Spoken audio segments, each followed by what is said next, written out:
Good morning to everyone. My pleasure to introduce this session 2 on investments on medicinal product development, a very timely topic, as we are all aware that since COVID there were major changes in investments in products, in particular for rare disease, with a shift moving away from gene therapies. Now investors are focusing more on mRNA technology, but also China is investing a lot. There are already 2 products that are assessed by the European Cooperation on HTA, which come from China. So there are big changes happening regarding investment. So this is what we will discuss in this session, but also the possibilities to get funding from different European programs and also the perspective from different developers. So without further ado, I would like to give the floor to Christina Kyriakopoulou, who's policy officer at the European Commission in the Health Research Programs Unit. Christina works on health innovation, ecosystems, and the coordination of European Union research programs. So, Christina, the floor is yours. Good morning. Pleasure to be here. Thank you very much, the organizing committee, for inviting me here. I would like to connect just a moment. We tested earlier the slides, but let's be sure that everything works well. I try to use, I don't know, do you see my slides not in presentation mode yet? Yes, Christina, now we yes, can see just a your moment. Screen. And then I put in presentation mode now. Great, thank you. Okay. And I try to see if you see now something coming, yeah? Yes, perfect. You can. Okay, thank you very much. I would like to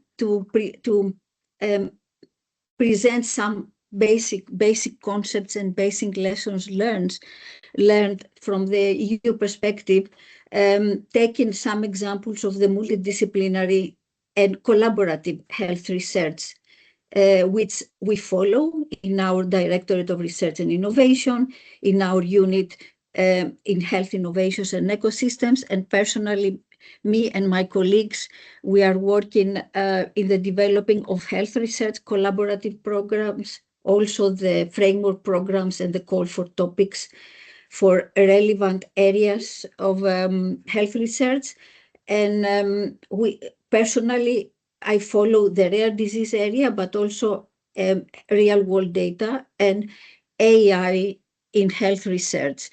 If I go to the next slide, you see, I would like to remind also all these years, the strong commitment of the European Commission to support the rare disease research. You see in this slide that in the last 25 years is very, very a general figure. It's that there has been over 5 billion investment in research and innovation, multi-partner and single-partner projects, and the majority of these funds are allocated to collaborative health research. So the collaborative model of health research, the consortia, multinational, interdisciplinary, multi-stakeholder, it's a model that we follow, and it has been proved very beneficial for the research on rare diseases. And all this funding has been targeting different stages in the research and innovation path, from basic research to preclinical research to clinical research to public health research. And what we have seen, there is several times an intersection between this that we call also translational research, how we put a substantial effort all these years in supporting, with a co-funding mechanism, of course, the translation of basic research results to clinical benefits and to ultimately new products in the market. Since this is the topic of the orphan and medicines development, several of our projects have delivered orphan drugs in the market, actually. And if I go to the next stage, here I want to mention that a general estimation for the last 10 years, the framework programs for research and innovation, which support all the spectrum of research and innovation in the European Union, they represent approximately the health public funding. It's approximately 8 to 10% of the total public funding in the EU member states. So the framework programs for research and innovation, which is the major tool that we have to support collaboration also on rare disease research, it represents not the majority of the budget in public spending. And here I would like to say that all these years we have mapped the different funding models that we have supporting research and innovation, targeting different research needs. And if you see in this map, I have created, like, for example, a representation of what we support at the health cluster of Horizon Europe. The health cluster of Horizon Europe, which is the current framework program of research that ends in 2027, supports the collaborative research funding model that aim to improve the health and well-being of citizens by generating new knowledge, developing patient-centric innovative solutions to prevent, diagnose, and manage and monitor the different areas of different diseases, including rare diseases. So in this collaborative part of the model, I'm sorry, I have an issue with my speakers. Yes, here we have, as you see in the left part of the slide, we have the collaborative research and innovation. This is the traditional research consortia via call for proposals, bottom-up competition at the European level.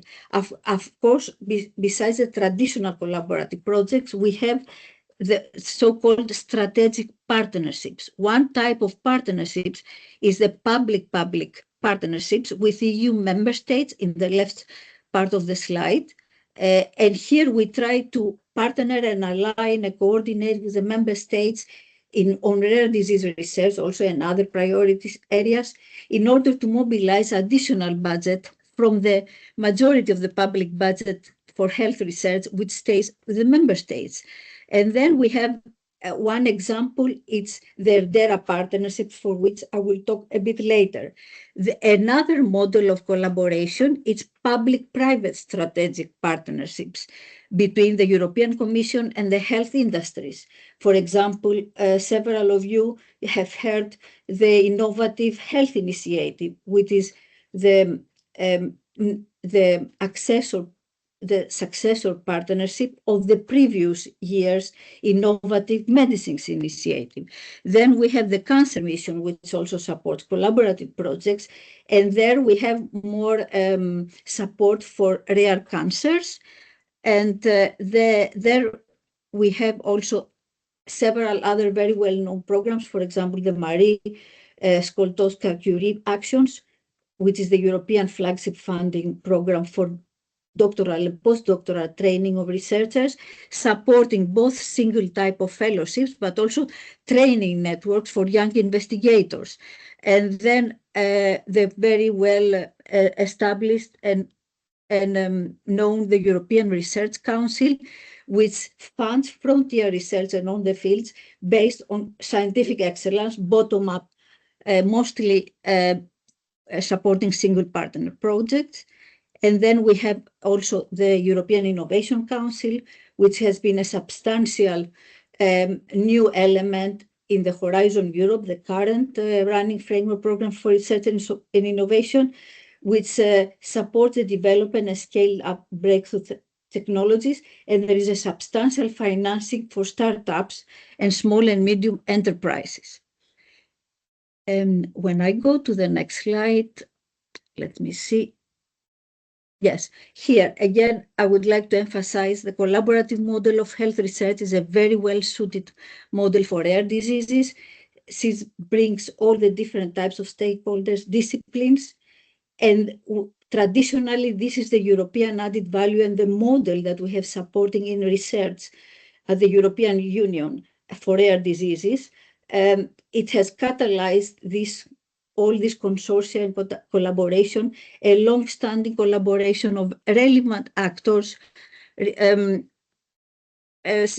basic researchers, clinical researchers, patient advocacy groups and patient representatives, different small and medium enterprises, larger industry, research infrastructures, different member states, also the funders from the member states, and different sectors. So this is somehow, with all this important substantial funding also from the member states, the elements of a research and innovation ecosystem and connections between the different disciplines and countries has been started to establish all these years. And last year, we were celebrating the 40 years of the European Union support research and innovation. One of the examples that I want to bring is the story of Strimvelis, which is the first ex vivo autologous gene therapy approved by EMA in 2016 to treat a severe and ultra-rare diseases, a rare immunodeficiency. And this is has been substantially supported. You see in the bottom part of the slide, in the blue boxes, the several framework programs, collaborative projects that have supported also the optimization of these gene therapy vectors when the area was starting to blooming about the optimization and the different types of vectors that were used in order to support gene therapy approaches. And gradually, it has supported this kind of very innovative therapies. But I want to say, during the years of the support of orphan medicines, we had published several calls for proposals, inviting the scientific community to collaborate together with private investors, together with non-for-profit organizations, also with excellent clinicians and patient advocacy groups, to apply some call for proposals to develop orphan, further develop the clinical development and clinical trial support of orphan designated medicinal products. And I have another two stories, but I didn't have time to include it here. For example, recently in 2023, there was a project developed a new steroid-like compound and small molecule to treat Duchenne muscular dystrophy. And that was supported by several phase 2 clinical trials, also combine adaptive and also complex clinical trial designs, together with the inclusion of new biomarkers, which led to the approval of this new medicine for Duchenne muscular dystrophy. What I wanted to say for that, in that it is the public funding, we see it on rare disease research, particularly in the early clinical development.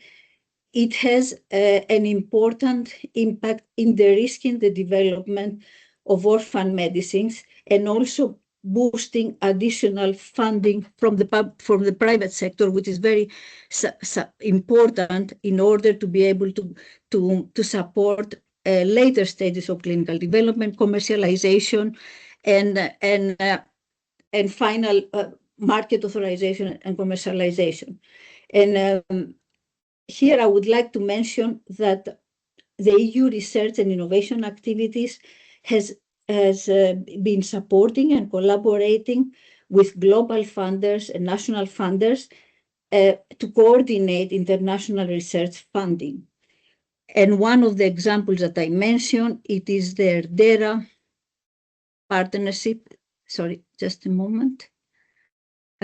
Yes, we have supported together with the national and international funders a number of initiatives. This collaboration has put a lot in the strategic and policy forefront rare diseases because it has increased and mobilized national funding. For example, the first collaboration between the national funders to mobilize additional funding started back in 2006 with the examples of the ERANET research programs. ERARE, several of you have heard, where the member states coordinated the efforts over the last 20 years.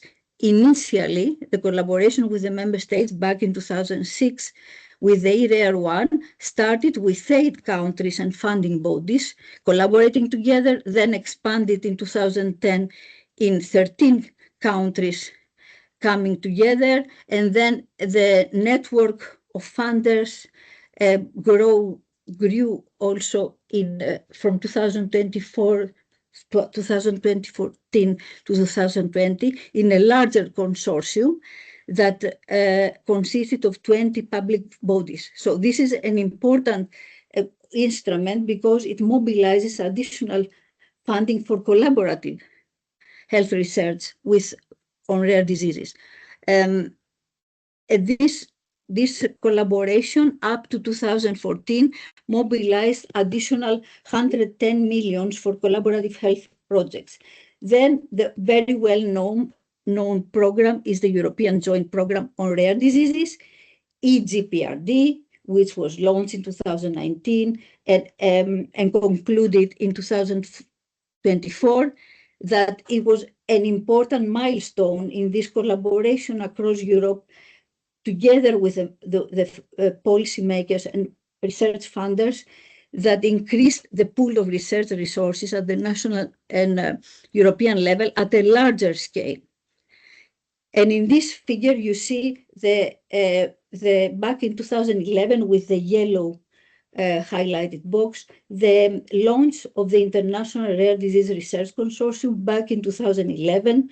This was supported initially and actually initiated under the leadership of the European Commission, the Directorate of Research and Innovation, and the National Institutes of Health, where we wanted to bring at that time, back in 2011, different diverse types of stakeholders. So there was a constituent committee of funders across the globe, a constituent committee of patient advocacy organization, and a group of companies, small or larger companies, creating this multi-stakeholder consortium with a final goal with this collaboration to strengthen and to support more rare disease research and innovation globally. So the global cooperation has demonstrated the power of fostering and accelerating research and innovation in this domain, and it consists now more than 65 partners from 23 countries, and all bringing all these stakeholders together. And I want to give you an example. The International Research Consortium assess the gaps and needs at the forefront of rare disease research to address the unmet medical needs and clinical challenges. An example is some results of task forces that created very important guidebooks, how, for example, to develop how to effectively develop a new orphan drug development plan, or how to design therapies for multiple rare diseases, groups of rare diseases that have a common pathophysiology mechanism, Or a very latest development, it's the analysis of the drug repurposing landscape, which is a very important model. We see more and more drug repurposing projects coming in applications for collaborative health research projects. These are some very interesting analyses and challenges and gaps and bottlenecks, how to overcome that. And I also refer to the European Joint Programming of Rare Diseases, member states, commission, and the research community at large, a larger consortium with more than 135 partners from 35 countries, bridging approximately 85 of the European research community involved directly or indirectly in the consortium, including also the flagship European reference networks, 24 European reference networks. In the next slide, you will see, I will not go into detail, and I don't know how much time I have still. We have Christina, sorry to interrupt, but two minutes before your conclusion. Okay, so here are the achievements, and the European Joint of Rare Disease. The idea is to create this functional research and innovation ecosystem to allow the boosting of faster translation of research results to the benefit of new products or market and social innovation for the benefit of patients and people living with rare diseases. And ERDERA is the big flagship project that just started in 2024. We just had the pleasure to attend last week the second annual General Assembly, and the progress, it is impressive, all this community coming together to optimize the ecosystem. And I see that we have initiated several new therapies, calls for proposals.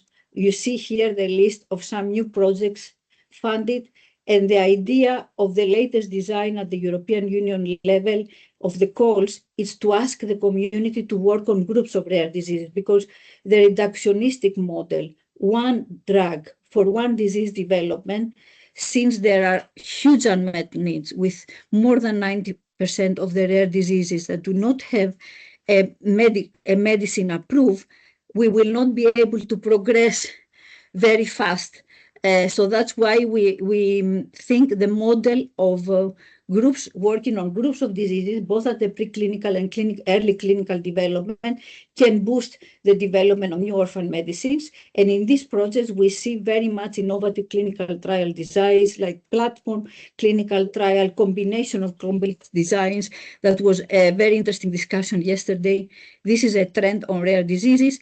And last but not least, we have the important public-private partnerships in this space of rare disease research, the collaborative network of European clinical trials for children, the Screen for Care, the path for rare disease diagnosis using newborn genetic screening with digital and AI technologies, and the new and very promising collaborative project on optimizing the methodological and novel clinical trial designs for rare and ultra-rare disease.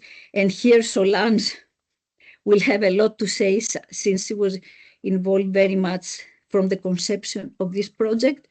And just 1 minute to conclude. What we have learned all these years, that the collaborative project fits well, collaborative model fits well and matches the complexity and the challenges posed by rare disease in the space of the development of orphan medicines.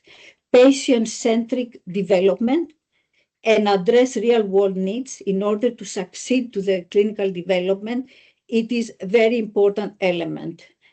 And the collaboration with purpose and impact-driven, based on the best science, this is a very effective model to deliver also novel medicines. And the central point, it is to be designed patient-centric and people living with a rare disease in the center. And what I wanted to say, the next framework program was announced in July, 16th of July 2025, where research and innovation and competitiveness is put at the very, very strength and center of the whole European policies. And we have announced several actions, so there is a lot of debate and exchanges between different stakeholders about the design of the next framework program and also the different areas that will be supported, health, biotechnology, etc. And you mentioned yesterday the Biotech Act, but also the Life Sciences Act. Life Sciences strategy was announced back in July, which will also frame very much and influence the type of areas that will be supported also in the next framework program of research and innovation, where rare diseases is also by default very much included in this life sciences and biotech space, as several pioneering medical interventions have resulted from the life sciences and biotech space. And here, thank you very much for your attention, and sorry for taking a bit longer time. Thank you very much. But I will be glad to share with you bilaterally or later more details about these programs. Thank you very much, Christina, from this panorama of the European Commission investment in rare disease research. Without any further ado, my pleasure to introduce Solange Corriol-Rohou, who will say a few more words about the public-private partnership. So Solange is EFPIA Clinical Development Expert Group member. She's former Senior Global Policy Director at AstraZeneca and pulmonologist and immunologist by training. So I understand the team will display a presentation, and Solange, the floor is yours for 15 minutes presentation. Thank you. Thank you. Good morning. And thanks to have invited me to share with you public-private funding activities, which in my view nicely complement what Christina Kyriakopoulou just told us in her great presentation. And my apologies because I'm not able to use my camera. Next slide, please. Here are the topics I will address. Further to a short introduction, I will share with you the public-private partnership projects, PPPs, developed in Europe with IMI-IHI, and I will also provide some information on some public-private funding activities at the national level prior to concluding and sharing some key messages. Next slide, please. It's important to agree collectively where collaborative and cross-sectorial research could be useful and could help progress drug development and patient access to transformative health innovation. The future of research depends on concerted action to develop science-driven research infrastructure, and through engagement with patients. This needs support from all stakeholders, experts, including policymakers, regulators, and the broad patient community. With PPPs, this is the opportunity to push the boundaries of science to develop faster, better, and more personalized treatment. Such a work will impact all involved in drug development, including patients, their families, and wider society for decades to come. PPPs were set up with the goal of optimizing certain features of clinical trials, ranging from operational aspects to trial methodology, while ensuring trials have a patient and caregiver-centered approach. Next slide, please. The added value of PPPs is quite well known. With a public-private partnership, PPP, it is the opportunity to bring together all the relevant stakeholders. Public-private collaboration is indeed bringing together all involved in drug development, those who are now used to work together in the pre-competitive space. And I have to say that I very much appreciate, PPPs, since I've been involved and I'm still involved in some of them. And of course, as mentioned on the slides, as you can see, all, the stakeholders that, are usually and could be involved in every single PPPs, which will be the opportunity to address complex areas relevant to public health needs and to generate high-quality science. It is also well known that even if the focus of these PPPs is for Europe, these PPPs are known to have a global impact. Next one. So let's now focus on public-private funding in the European Union. Next one, please. So IMI, the Innovative Medicines Initiative, was launched some years ago in 2008 upon identification of the key bottlenecks in research that should be overcome to stimulate innovation in the drug development process. At that time, IMI was a joint technology initiative between the European Union, represented by the European Commission, and FPA, the European Federation of Pharmaceutical Industries and Association. IMI was known to be the world's largest public-private partnership in the biomedical sciences. IMI was set up at that time to boost the competitiveness of Europe in the biopharmaceutical field, and IMI projects were used to bring all the relevant stakeholders, such as pharmaceutical companies, small and medium-sized enterprises, academia, public research laboratories, patient organizations, and regulators all together in PPPs. Next one. Well, IMI is situated at a pre-discovery of proof of concept stage and covers early research to improve needed and poorly understood science.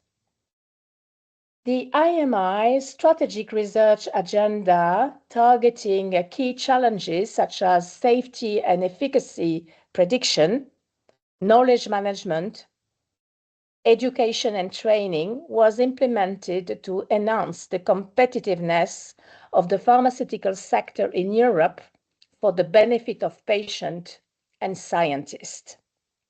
In 2009, the first IMI consortia conducting projects addressing the strategic research agenda key challenges were initiated.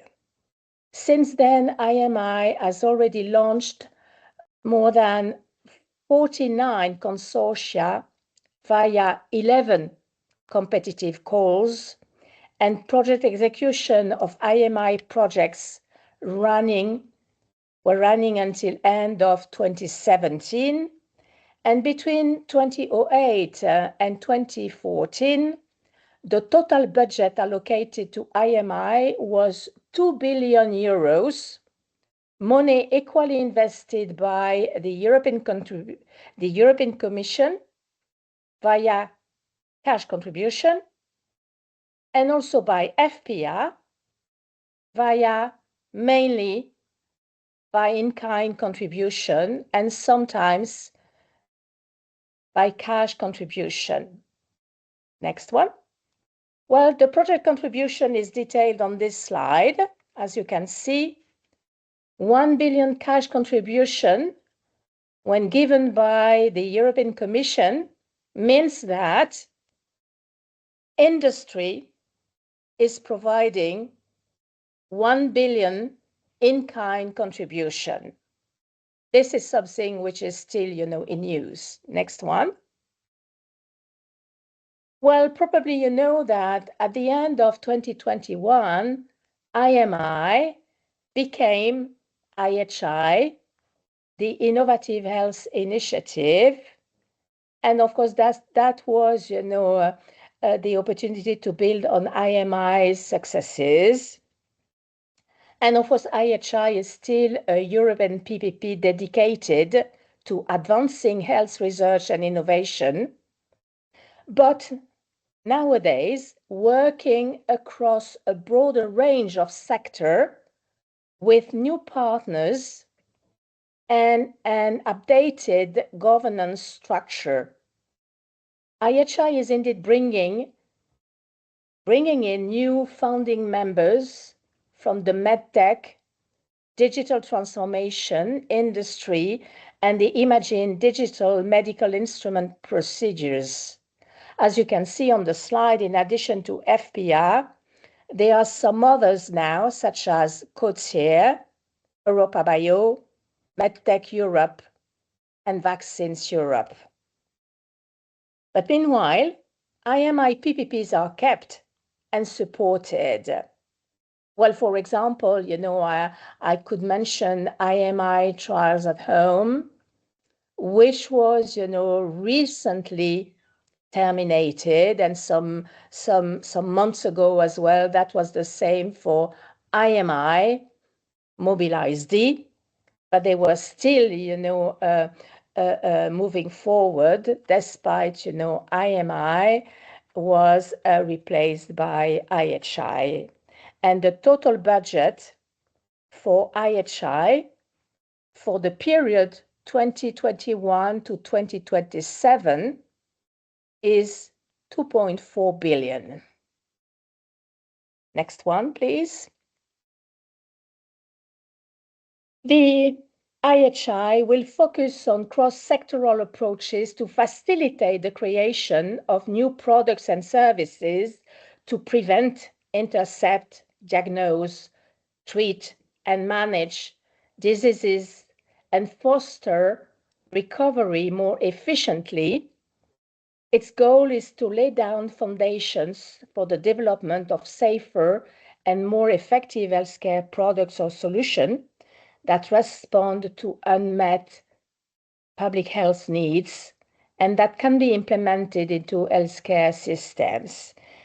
This includes optimizing the treatment, quality, duration, and outcome, providing the right intervention to the right patients at the right time.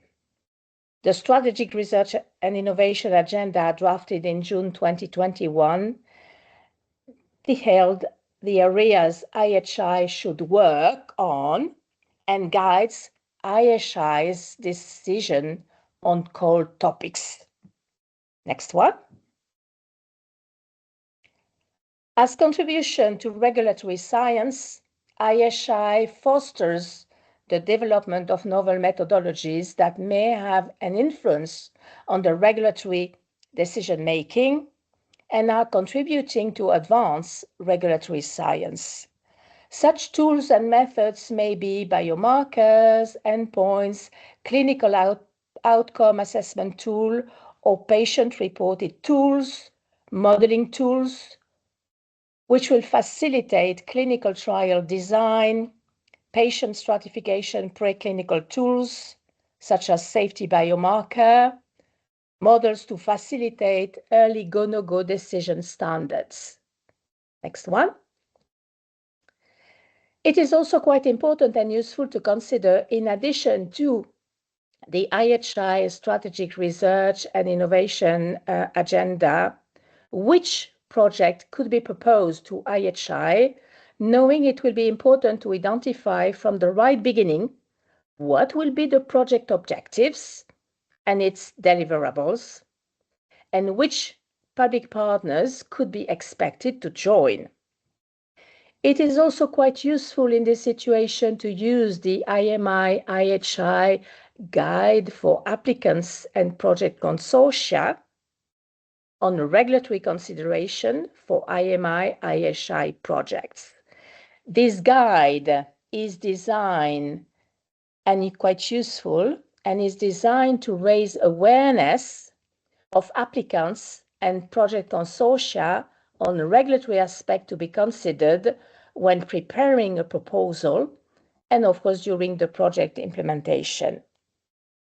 I'm also sharing the report of the IHI Regulatory Science Summit that was held last year in Brussels and which was attended by all the relevant stakeholders, including regulators from EMA, FDA, MHRA, and there were also HTA representatives.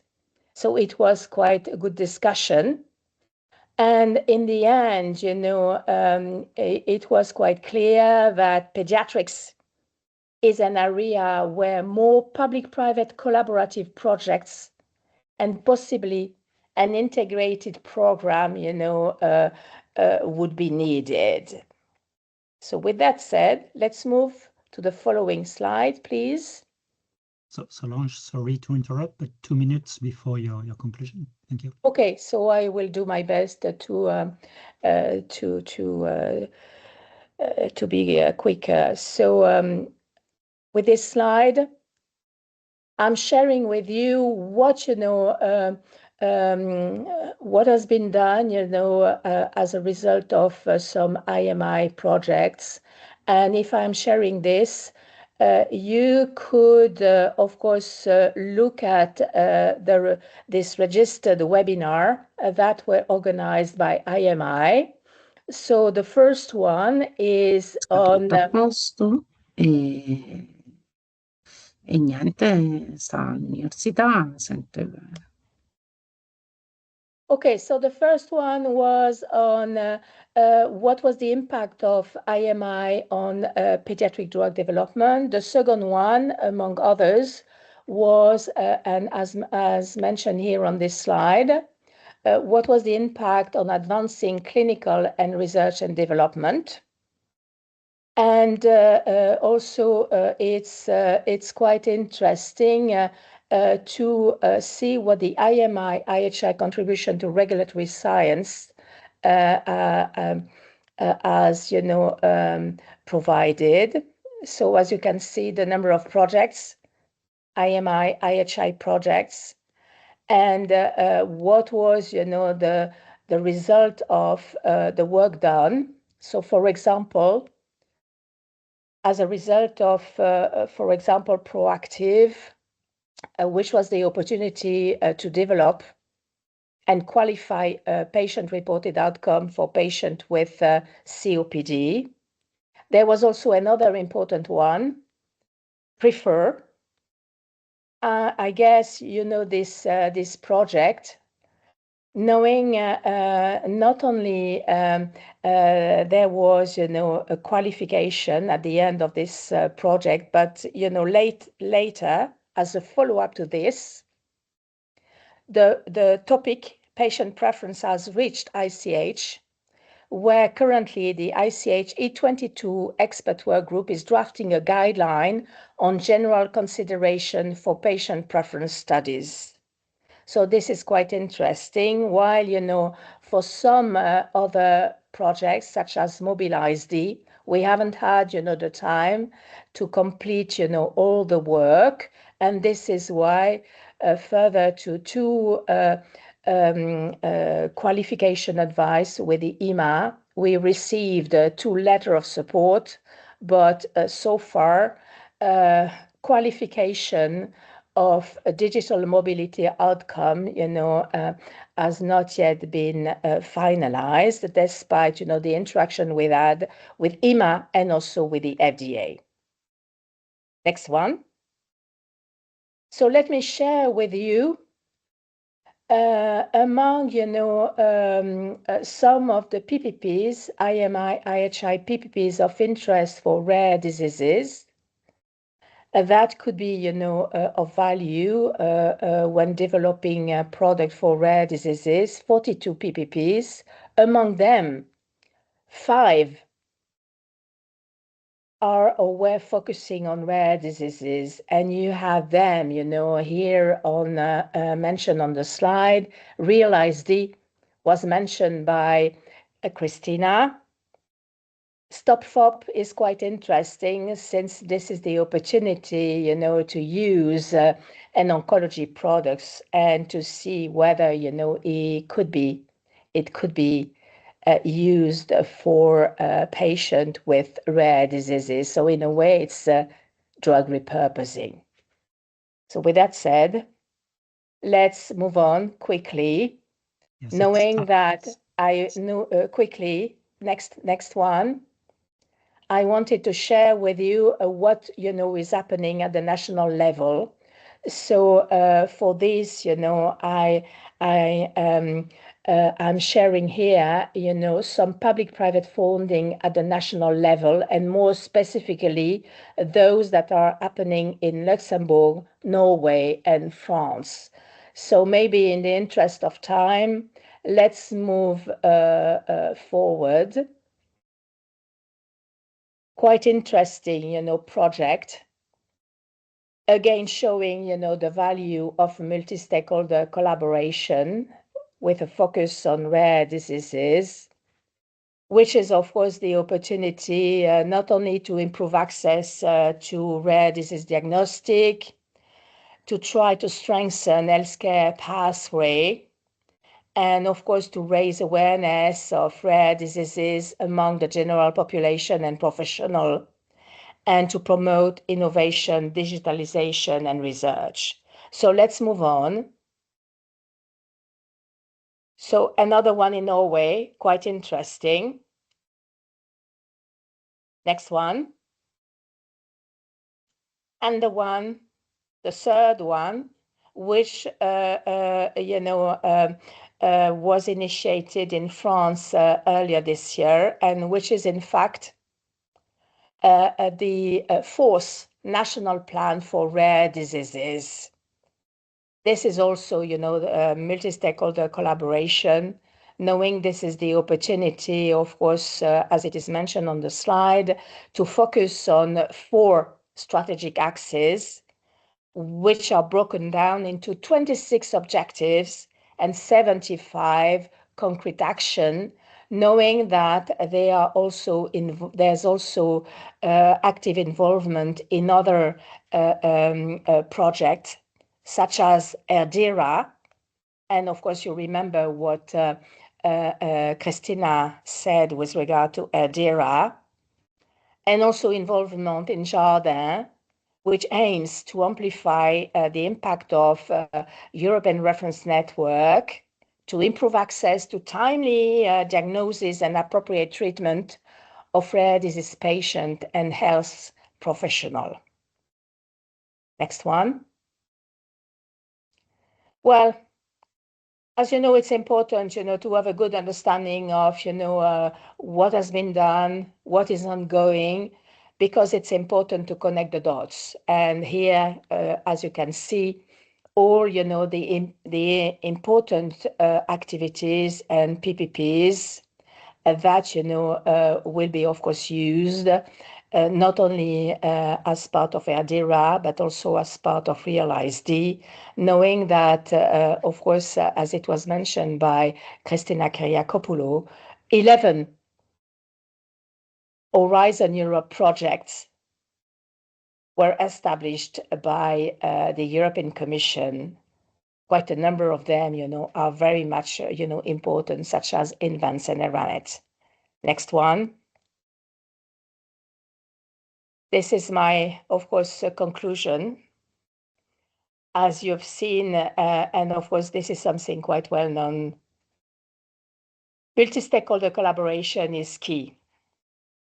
And of course, IMI and IHI are quite, important activities, knowing all, what has been done, what is expected. So, of course, let's see, what we could be doing, building on, the project outcomes. And this is also something that was, an important element discussed as part of a focus group set up by EMA. So what to do to disseminate PPP's outputs, and what to do to reuse project outputs. This is quite important. So with that said, thank you so much. And sorry if I was a little bit too talkative. And I have to say that when you will see my slides, I also added one with all the abbreviation, knowing all the abbreviation we are using. Thank you. Thank you very much, Solange, and sorry for pressing you a bit. Our next speaker, Stefano Portolano, represents industry. He is the Chief Executive Officer of Azafaros. He has 20 years of experience in the biopharma sector and is an expert in advanced therapy clinical development. Stefano, the floor is yours. Thank you so much, François, and thanks the organizer for inviting me to share our experience at Azafaros. I'm sharing my screen. I hope you can see it. And now in full screen mode, I hope.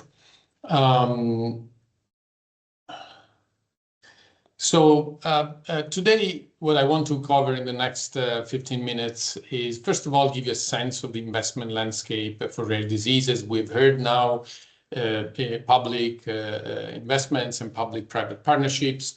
I will focus actually on private investments, venture funds, and I'll touch briefly on the stock markets. I'll talk about the regulatory landscape and what is being done and what I believe will happen in the future. I will talk about the payers landscape because that's also important, and I think there's been a major change in the last 10, 15 years, and talk about the clinical development challenges, but also all the many opportunities.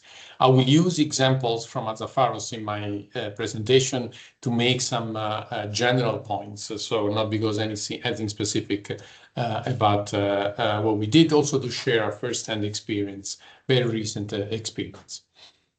So first of all, in terms of investment, this has been a clear success. So this is one of these examples where a policy actually turned into meaningful successes. We have now many rare disease drugs approved. There are rare diseases, with a few thousands of patients where there's more than one drug available on the market. So now patients have choices. So this has been quite a success. It's been driven by the fact that these are high unmet needs, and the fact that there have been in place these incentives, as I was mentioning. There's also a social aspects. Many companies actually love the idea of doing something that for this very special patient population and families. So in terms of the investment, I would say there's a couple of events that happened in the last 5 years that have shaped the investment situation as of it is now. So of course, the COVID pandemic in 2020 attracted large amounts of investments into biotech. Everybody knew about biotech. You could read on lay press, and therefore it attracted lots of investors, including some non-specialized investors. And then from 2022, actually this has changed quite dramatically. A lot of investors actually left biotech. And so there was quite a drought and a reduction of investments, both in the stock market and in private equity. Now, since 23, 24, things are coming back. I think the stock market is still quite slow at the moment, but it seems that there are signs of returning. I would say definitely in the 24, 25, we can see clear sign that the private venture fund market, it's starting with quite a big difference in my view. Which is also driven by the second event that happened, in which many or several large indications have found some interesting modalities for treatment. I mean, obesity is on everybody's mind with the GLP-1 arrival on the market. So what that did, that some investors actually have returned to the market, but actually focusing on large indications, less so on rare diseases.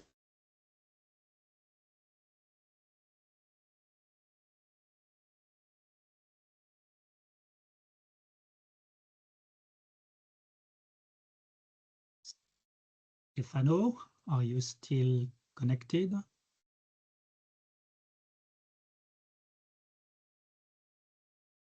Or is it me only? No, François, it's yeah, Stefano. it's general. Yeah. It seems that Stefano is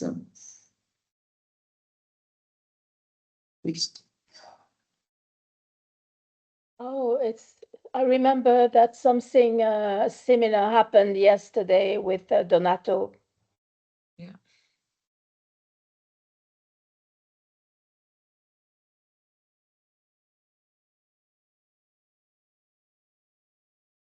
Do we wait 1 minute for Stefano to reconnect, or? Yeah, maybe it's Yeah. just trying to reconnect.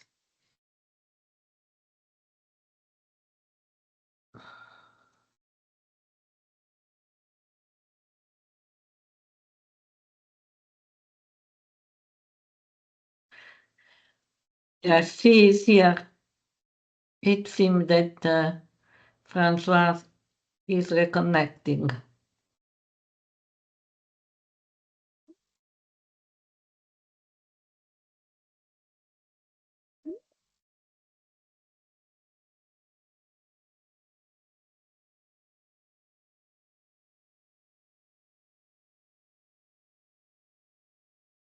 He has to restart his computer.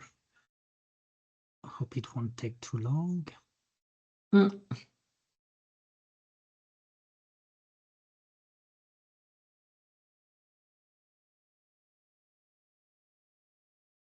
No. here is.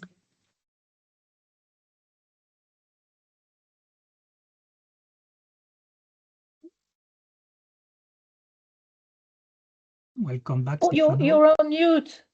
Stefano, you're on mute. Thank you. I'm sharing again my slides. I'm not sure what happened.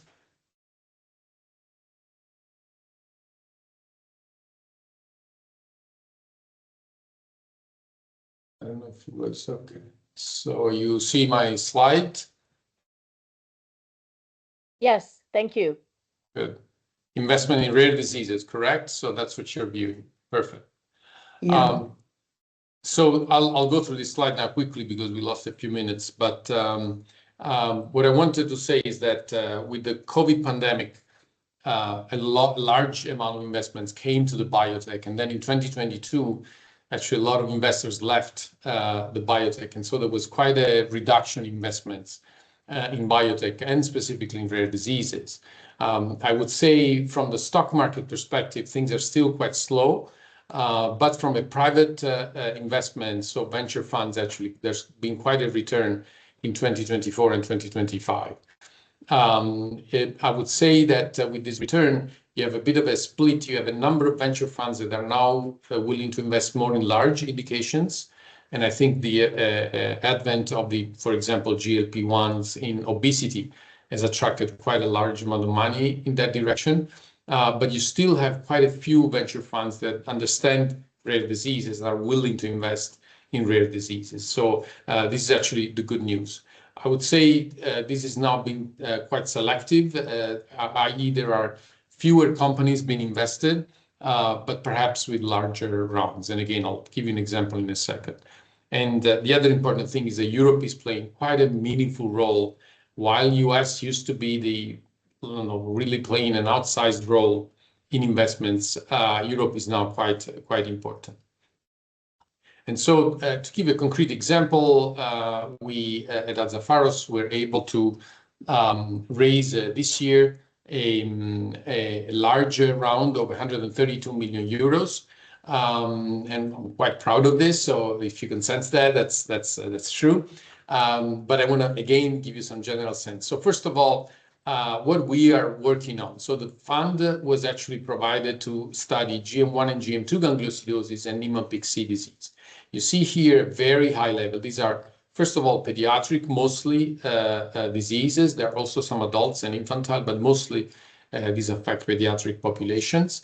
And these are very severe diseases. These patients, unfortunately, end up on a wheelchair. They have difficulty in speech and difficulty in swallowing, quite severe diseases. And these are ultra-rare diseases. As you can see, these are just between the US and Europe. There are really very few patients affected by gangliosidosis and Niemann-Pick. So there's proof that actually investors are willing to invest in rare diseases.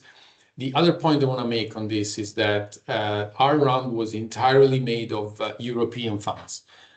We were and we are in discussions with the US funds. In the end, we had two large funds that wanted to invest, and so in the end, we moved on with just European venture funds. This is quite a big change from the last, I would say, 5 years, where really you could not close such a large round of investment without a US fund. So quite proud as a European that we could find European investors willing to invest. So now what to do in clinical studies and reach regulatory acceptance. I would say this audience probably understands the regulatory landscape quite well. I want to make maybe a couple of points again. So first of all, the tools to exercise flexibility for rare diseases exist. You can use adaptive designs, you can use real-world evidence, surrogate markers, and many others. Our own personal experience has been that often, though, agencies do ask for long-term placebo-controlled studies. So, I mean, overall, I think the regulatory situation is that agencies are willing and are committed to actually look at rare diseases in a unique way and exercise flexibility. And I believe that there are signs both in the US and in Europe that this is actually happening. But it's a bit patchy sometimes. Actually, agencies still prefer like the, let's say, old-fashioned placebo-controlled randomized approach to study design, even for rare diseases. And I think what's important is that the big changes happened with payers. I would say 15 years ago, payers would really pay little attention to rare diseases. They thought this was a small thing and of not much of an importance to them. I think now with the share of total pharmaceutical expenditure growing, is now still, although less than 10%, is 7% in 2017. But of course, payers are seeing more and more drugs coming and asking for reimbursement. So now they're paying much more attention. It's a bit of a conundrum. They see many, but in the end, for each individual one, there's limited data available. It's not like diabetes or, again, obesity, where a lot is known about the natural history of the disease. So there's a bit of a challenge for payers even to understand the value of a drug that is coming to the market. So what's happening is now that actually payers want to see robust data sets, validated clinical endpoints. I think the acceptance of surrogate markers with payers will really take quite some time. And so there's, I would say, that regulatory flexibility that you see from regulatory agencies is really not yet there for payers. Now, of course, we're heading into the world of joint clinical assessment, so we'll see how that plays out. So I will use again one example, and then I'll be finishing. These are the studies that we're running as we speak. These are two double-blind, placebo-controlled, randomized studies. The points I want to make on this, and as you can go through the slide while I speak. So first of all, these are global studies. So these are the results of several interactions with both the FDA and the EMA. And we did not have to really make too complicated things to do one global study. There were some differences between EMA and FDA, but not major differences. So from that perspective, we had actually had a good experience because we can run a global study that will be accepted by both FDA and EMA. The other point, like I was saying, these are a randomized placebo-controlled 18-month studies. So I would say we're not using any of these tools. We're not using surrogate markers also because we are going to use as a primary endpoint the SARA score. This is a score to measure ataxia. So it's a very validated clinical endpoint. And we're using a number of clinical endpoints. So from that perspective, this is not very innovative study. I would say the one thing maybe that is a little bit innovative, we're running these two studies because the two protocols are quite similar, running them as a master protocol with two sub-protocols. So the two sub-protocols are still separate. We can analyze separately. We can use it separately, even with regulatory filings. but as a submission to ethics committee, to hospital ethics committees, this is one master protocol, which saves quite a bit of operational complexities and costs. Now, this is a challenge, as you can imagine, because it's a long study, it's a placebo-controlled study. So two things we did, we actually worked with patient organizations along the evolution of the study design to make sure that patients understood why we're making these choices. And then the second thing, obviously, that this will be a strength ultimately. I just said that payers now want to see robust data set, want to see clinical endpoint. So, you know, this in the end, we believe that if positive, this phase 3 study will actually yield some very solid data that will not only grant regulatory approval, but will allow us to also gain reimbursement across the globe, which is ultimately what you want. So I think from that perspective, like I said, challenging from some aspects, but you know, ultimately this will be a rewarding for us and ultimately for the patients. So with that, just to summarize, and maybe hopefully I've gained a bit of time on the technical aspects. So it is a selective market. The investments do flow though where there's good science and where policy still support, which it does, investments in orphan drugs and rare diseases. So you will see additional investments from mid-sized companies and also from biotechs such as Azafaros in rare diseases, because this is still a good opportunity to do good research, good science, and ultimately good business. The agencies are committed to actually exercise flexibility for rare diseases. It's a bit patchy, but I think we're definitely going in the direction of using more and more innovative designs and perhaps using real-world data as comparators, surrogate markers, and all that.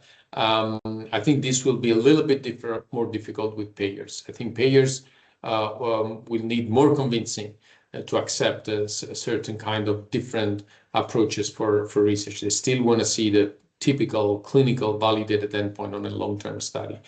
So perhaps that's more work to do for companies such as us and others in working with payers on that aspect. So with that, I apologize again for the bit of a issue with the technical aspects. I'll be happy to answer any questions afterwards in the Q&A session. Thank you. Thank you very much, Stefano, and no need to apologize for the technical issues. Thank you for your perspective from industry.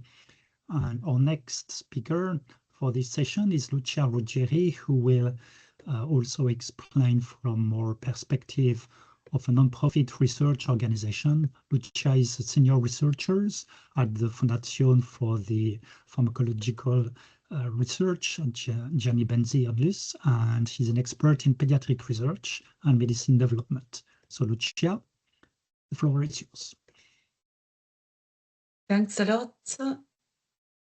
Just 1 second, I'm sharing my screen.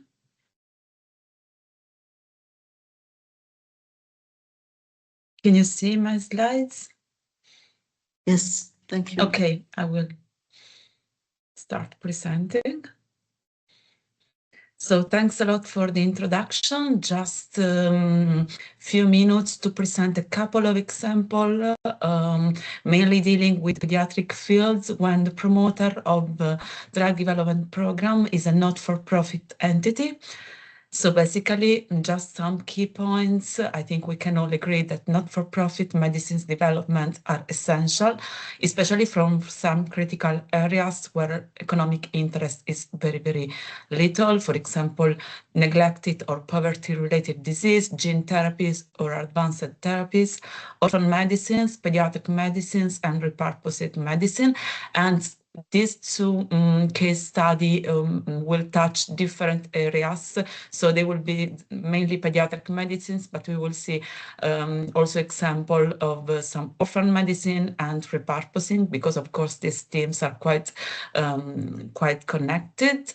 So the first case study refers to the off-patent medicine development in pediatrics, and it really strongly links what has been presented by Christina this morning, because it refers to some funds that have been delivered at European Commission level following the mandate of the pediatric regulation that stated that funds for research into medicinal products and off-patent medicinal products should be delivered at European level to support pediatric development. And following this policy mandate, specific funds have been released from 2007 to 2013 to support collaborative projects, and these we will see later will have been public and private collaborative projects, mainly aimed at running pediatric development programs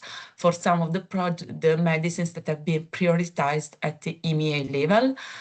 5 calls for proposal have been released during the 7 framework programs, referring to this sub-program area. And the main aim of this call was, of course, to develop these off-patent medicines in the pediatric population in the view of applying for a pediatric use marketing authorization. So reaching the market with this particular form of marketing authorization. Just I will briefly present the results of the studies that we have been running across the time. The first group of projects have been started in 2008-2009, so it really goes quite far in the past, and concluded in 2011-2012. We started analyzing these projects in 2013, when the last group of projects were starting, and we did 2 analyses, 2 mixed method observational studies. We used basically publicly available sources to retrieve data on projects, the consortia composition, the funding, the medicinal products, the indications that were addressed, the clinical studies, the therapeutic areas, the pediatric investigation plans, the age groups, and any existing and new marketing authorization deriving from these projects. But in the last analysis we did last year in 2024, we also did a direct consultation with scientific coordinators or project managers to investigate the progression of the development plan and the main challenges they would like to report and they experienced while we're running this project. So basically, I will present the results of these 2 analyses, and all these data are publicly available data, so you can just refer and follow the link and learn a little bit more. As I was mentioning, 5 calls for proposal were released, and 20 projects were selected globally from 2007 to 2013 to study 24 of patent medicines in pediatrics and use this knowledge to ensure, of course, a better medicine use. But the main goal was to apply for a pediatric use marketing authorization at EU level. As you can see, 20 projects have been funded in different therapeutic areas, addressing quite different pediatric indications for a total funding award of almost 100 million euros. So it has been a quite big investment. And as I was mentioning, these were, of course, public-private partnerships involving a huge amount of European but also non-European institutions for a total of 20 European and 7 non-European countries involved. And of course, not-for-profit entities had a quite paramount role in this project because consortia coordinators included 14 universities, public research centers or not-for-profit research organizations while only two companies coordinated some of these projects. 6 out of 20 networks included the patient association, but of course private companies, more than 50 private companies were involved in this consortia, and there were of course pharma, but also CRO, manufacturing companies, other consultancy, private agencies. So this has been really a huge group of institutions and people working across these development plans. And globally, these projects accounted for more than 30 clinical trials.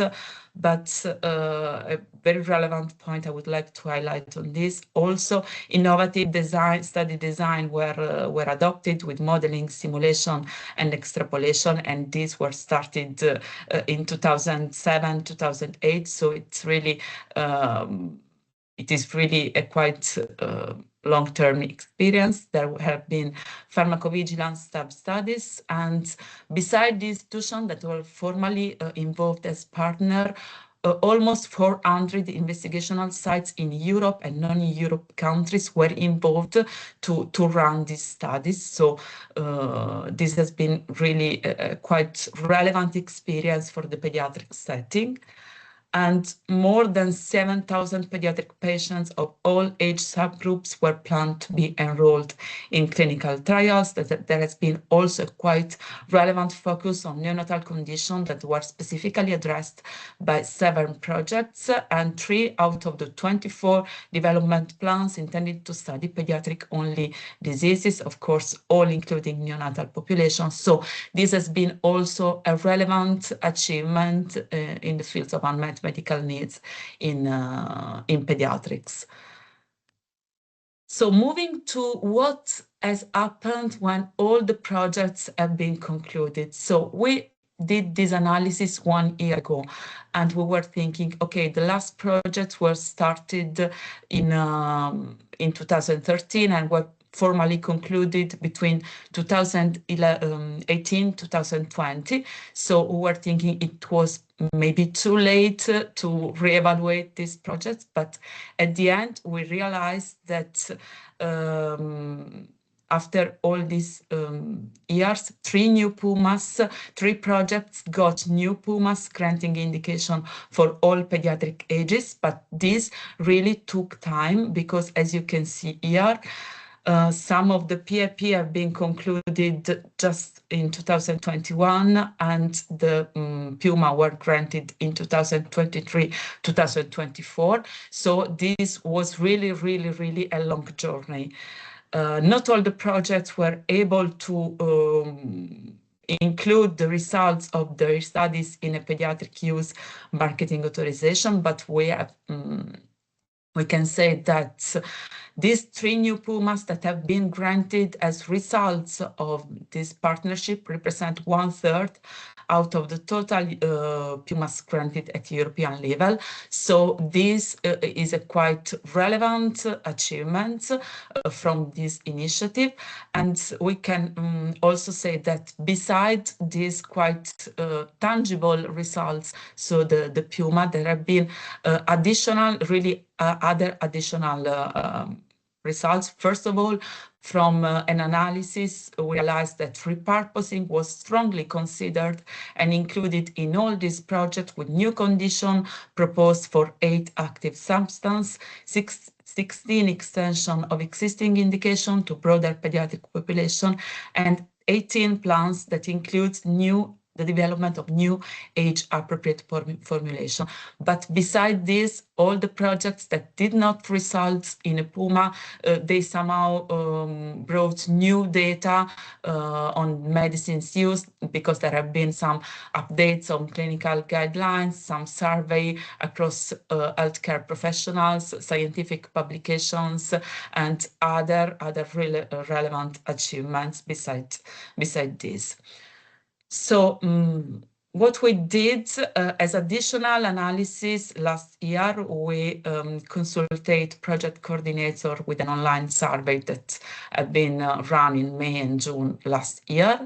And we realized that at the time of consultation, 3 development plans were still ongoing. So they were progressing in trying developing these medicines and bring these medicines on the market, while 14 plans were deemed concluded and 2 reported some issues for which the formal development plans was not started. So considering all those that declared concluded their pediatric plan, 10 stopped after completing clinical studies, while 3 stopped at pharmaceutical development phase, and 1 of them was unluckily stopped at registration phase, so after completing all the steps. And they were also reporting that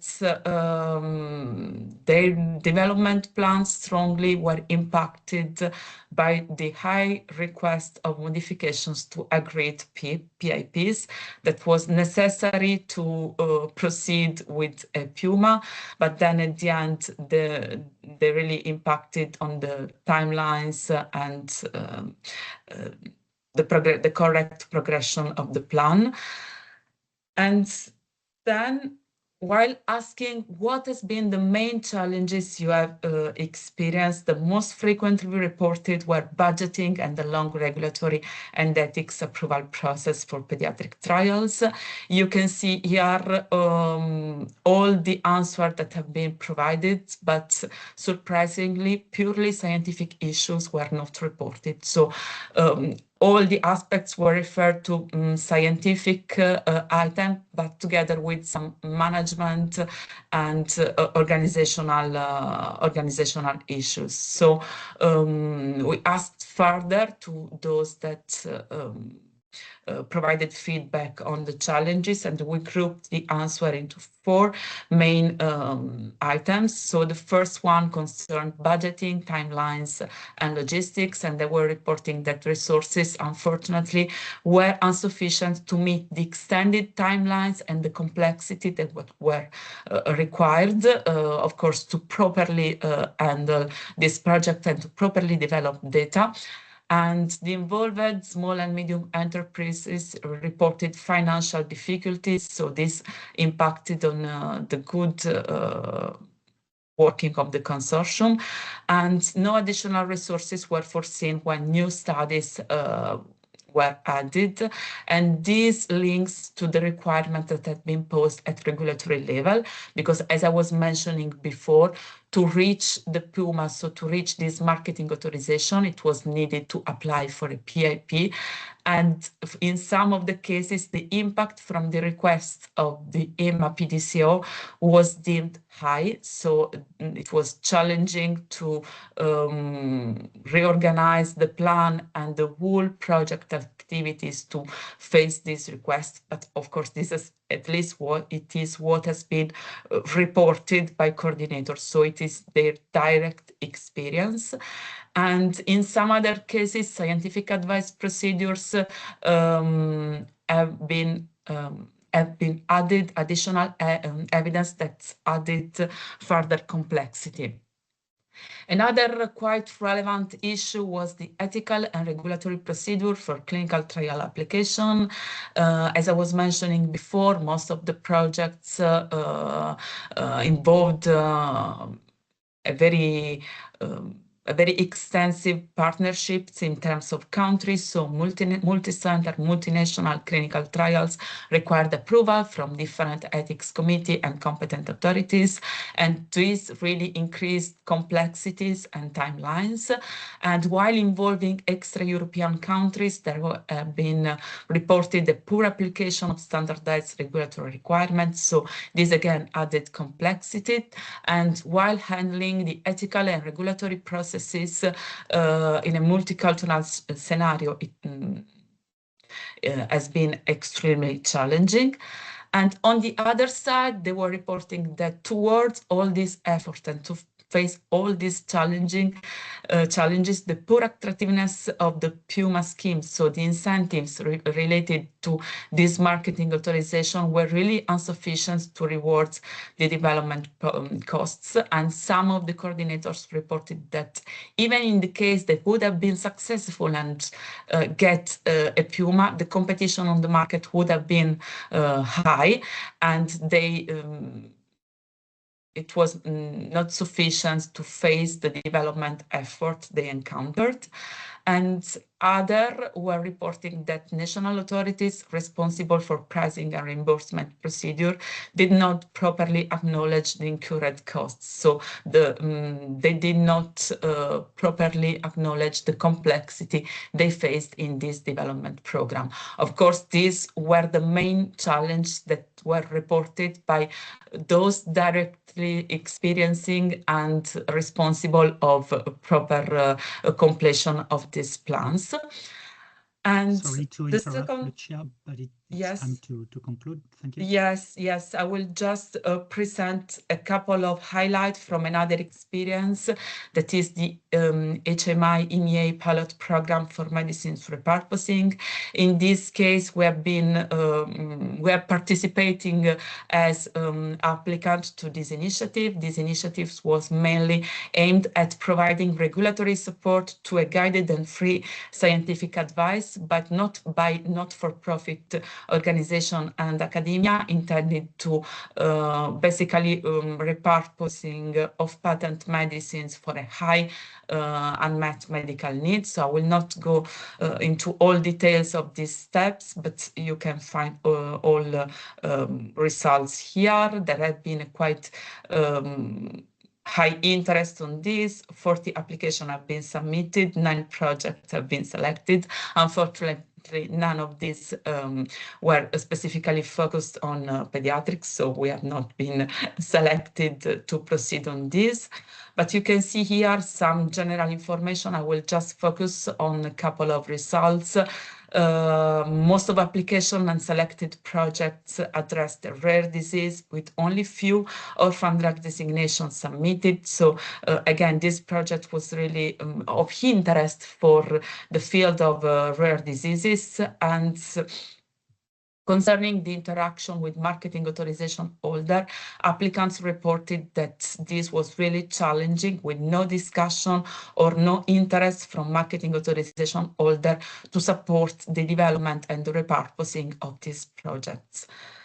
I will just move to, again, maybe I will just skip this this slide, just to say that one of the outcome of this this program was intended to apply for a free scientific advice, and the majority of critical points concern the choice of endpoints. So the clinical focus was quite high, with choice of endpoints representing a high relevant challenge. And the existing real-world data and the planned analysis to provide real-world evidence were deemed insufficiently described by applicants to allow for adequate analysis. So these were a couple of outcomes that derived as results from this scientific advice experience. But again, applicants were asked to provide their feedback on the main challenges, and this is one of my my last slides, and these have been grouped in these 4 areas to highlight what have been the most challenging aspect. As I was mentioning, the use of real-world evidence pathways to complement data set has been quite complex. This could have been useful because this program was intended for off-patent medicine, most likely having a quite consolidated use.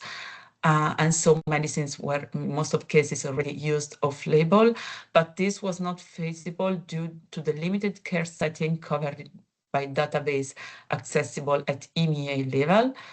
And this was one of the first point. The second one concerned the successful project progression.